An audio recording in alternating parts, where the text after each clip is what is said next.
you don't joke with the British police. Okay. They may not carry guns like they do here in Trinidad and Tobago, but they don't mess with the British police. Right. And my dad opens the door, because there's hammering at the main door. And I'm like, Dad, don't open it. But then he opens it. The police come, you know, marching heavy boots.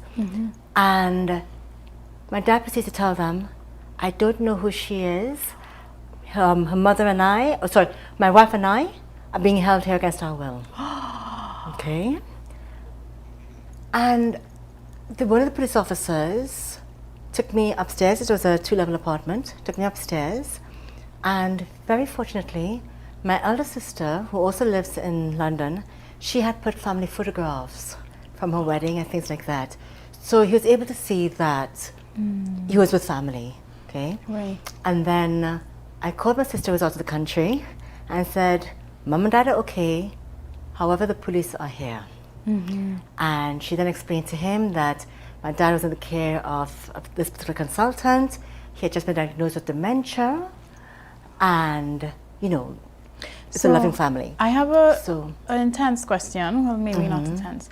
I have met persons, especially younger people, who have grandparents, you know, and they said that they had the experience of them doing what they will consider weird things. But it had been going on for years before the actual diagnosis.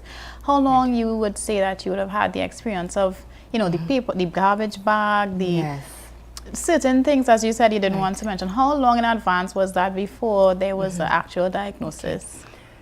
I saw my dad, I came down for Christmas 2013, and he seemed okay.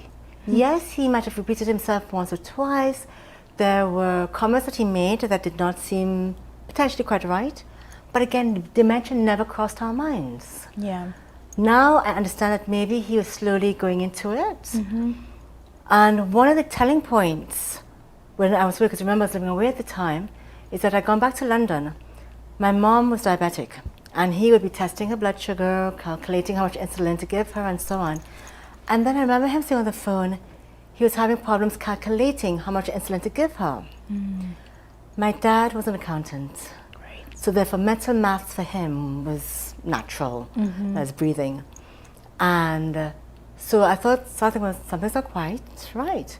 And then he loved to read.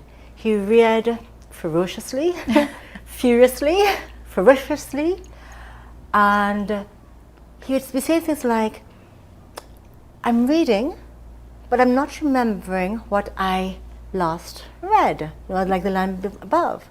But again, dementia never entered at least my head. Yes.